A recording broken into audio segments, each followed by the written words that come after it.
Hi, today we are going to be going over rhetorical situations for English 101, and this just kind of goes over what is a rhetorical situation. I know when you read about it, you're just like, what? This makes absolutely no sense, and I totally get it. It really doesn't when you are talking about a rhetorical situation and looking at it, and it just, you're like, I have no idea. But what I want you to really think about is what is all the stuff going on around this thing? What is the purpose? What's the audience? What's all that, just the stuff around this thing I'm looking at or reading or listening to? What's all the stuff impacting it or influencing it? And what is rhetoric itself? So, this is a different kind of PowerPoint or slideshow. It doesn't go over the reading per se. It goes over generally what are some of the ideas that we're talking about here. So, what is rhetoric? Well, that is a big word. And when you think about rhetoric, very often you think about, fighting, because people throw that word around, rhetoric, and it's usually in regards to fighting. But rhetoric is the purposeful use of language and speech in writing. Rhetoric is essentially finding and utilizing in a given situation the available means of persuasion. And in speech or in writing, it's how you influence people, the stuff you use to make people do what you want them to do, to lead them down the path that you want them to go. It is, without using manipulation for hopefully for good and not for evil. Very often we see it for evil, but in other words, it's the ways in which you, the speaker or the writer, purposefully use language in different situations. Rhetoric can also be nonverbal. When you see a speech, we see lots of nonverbal rhetoric, like the way you open your eyes big, or the way that you use your hands. When you open your arms wide, that's to invite people in. When you sit there in a chair with your arms crossed and your legs crossed, you know that someone is angry, right? But when you have like an open body, that means you're welcoming people in. And so rhetoric is how you convince people, how you show how you feel. So rhetoric is just that, the things you use to convince people or to move people in the way you want them to be moved. So, but different situations require different language or different rhetorical moves. So we're going to be using this idea of rhetoric throughout the entire quarter. So I want you to get really comfortable with it. And this week, we're going to be doing a lot of work. It's a big work week where you're going to be practicing with different rhetorical ideas, different rhetorical pieces. So get ready to work. Work really hard. A rhetorical situation is a situation in which you use words to communicate. And that's going to mean that you need to think about the situation before you choose your rhetoric. Now, very often, we don't think about the situation before we choose your rhetoric. We don't choose our words wisely. We don't think before you speak or you write. That happens in our everyday situation all the time. How many times do you not think before you speak in a personal situation when you're angry at somebody or when you're just talking to somebody? You don't think before you speak and you're like, oh, wow, I wish I could take that back. The words are just like hanging there between you and a person and you're like, oh, wow, I really wish those could not be hanging there. Whoopsies.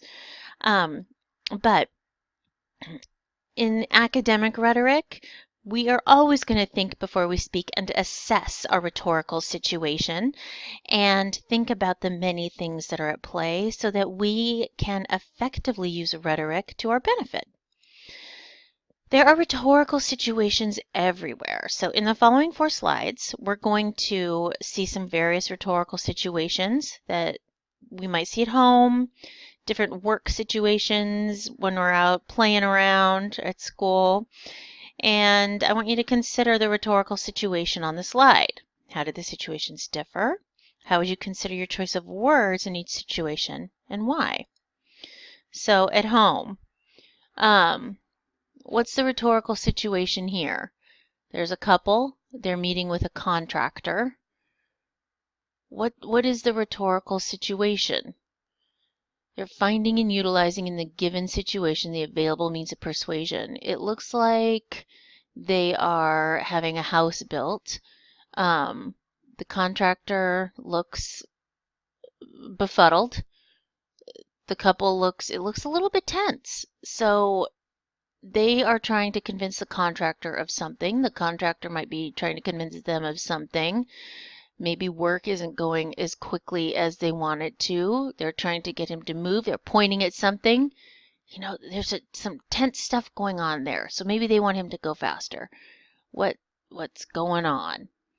The rhetorical situation, somebody is trying to get somebody to do something faster. He looks stressed out. This guy looks like he wants something done faster. Or maybe that's the husband and that's the wife. And this is the contractor because he has contractor pants on. It's very hard to tell. And he looks confused and she's standing there and he's explaining something. And yeah, so what is the rhetorical situation? Who is trying to get who to do what? Figure it out. And what's happening? Who's trying to get who to do what? What are the rhetorical moves at play? Who's the audience? What's the purpose? What's the rhetorical situation here? Who's trying to get who to do what? I don't know. And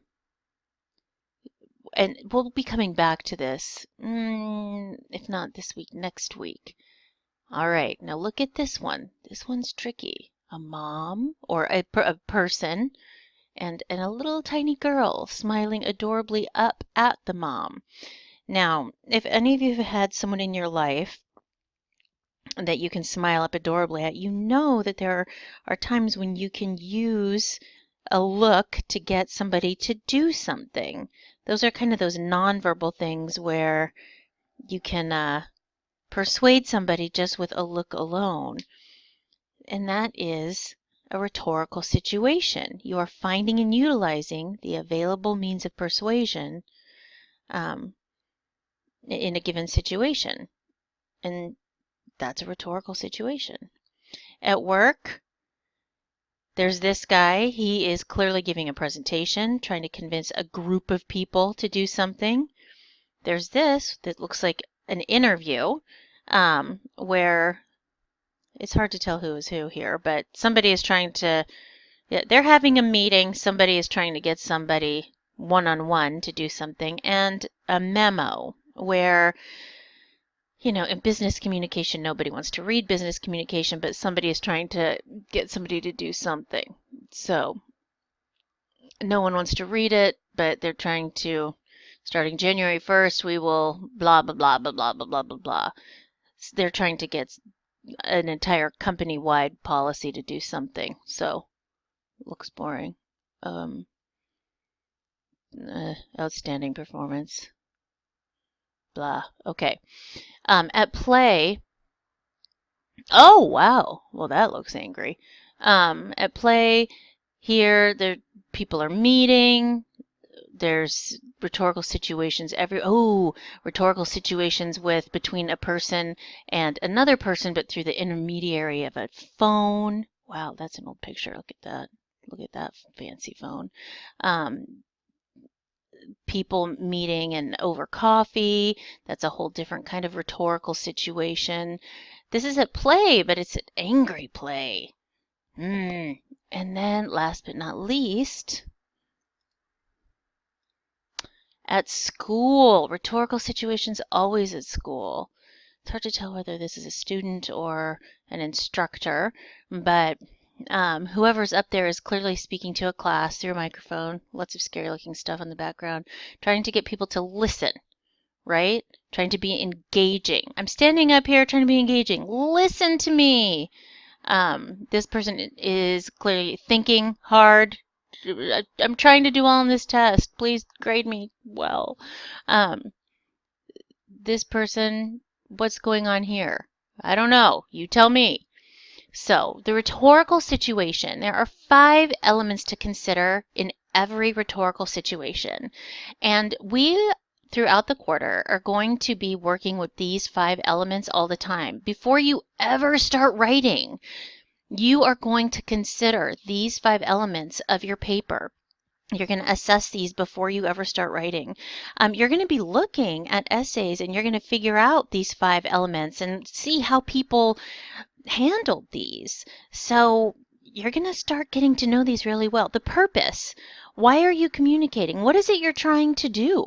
The audience. Who is listening and reading? You need to know who the audience is so you can figure out, well, how do you how do you fulfill your purpose to this audience? The stance. What is your attitude as the writer? So that you can come off to this audience in a really effective manner. The genre. What kind of writing are you going to be using? Are you going to communicate through a series of texts? Are you going to use an essay? Or is it going to be a speech? What is it going to be? In this day and age, we have so many genres we can use. And media and design, is it going to be print? Is it going to be spoken? Is it going to be digital? Is it going to be mixed? Is it going to be print with some digital stuff in it? Is it going to be a mix of that stuff? We need to consider all that stuff before you ever start doing anything. But these 2, purpose and audience, always rule. They are the guiding lights of this whole thing. Elements to consider. We're going to look at those things in a little bit more depth. Consider your purpose. Why are you writing? Are you writing to express yourself because you need to get stuff out of there? Are you writing to entertain? There's nothing wrong with that. Are you writing to communicate to others, to persuade others to go a certain way, to take a specific action, to inform your audience of something? Some situations have one very specific purpose. Maybe you are just trying to entertain people. Some situations have several. Maybe you want to entertain people, but you also want to persuade them through entertainment to act in a very specific way. Maybe you want to emotionally move people and persuade them to take an action. Like, have you ever seen those commercials with the sad dogs and the sad music? Yeah, you're emotionally moved to like contribute money. So that has several different purposes. Consider your audience. You need to identify your audience. So who are the people that you want to read or hear what you are writing? Are they known or are they unknown? We're always going to try and really know who our audience is. What are their ages? What are they doing? Where do they go to school? What are they thinking about? Is your audience one person? Multiple people? These and more questions are going to shape the words that you choose and how you convey your message. And there's more details about how to figure out who this audience is and what they're thinking about and how to really identify the audience in your book. So as you do your reading, really kind of go over that because you're going to keep coming back to these chapters throughout the quarter. Consider your audience. What is your audience's background? What do they know? What are their interests? So if you're writing to a group of Green River College students, very generally, what is this group of people? It's a very diverse group, but what is their background, generally speaking? What are their interests? Is there any demographic information you should keep in mind? What political circumstances should you consider? What does your audience already know about your topic? So, for example, if you're writing to a group of Green River students and you are writing about the cost of college textbooks, what does your audience already know about the topic of overpriced college textbooks? They probably, in general, all have some specific knowledge about this, don't you think? What is your relationship with your audience? Well, you're one of them. You're one of this group, so you can relate to them. And that's actually pretty cool because if you can relate to them, that helps you later on. What does your audience need and expect from you? And that's going to differ depending on your topic and all kinds of other stuff.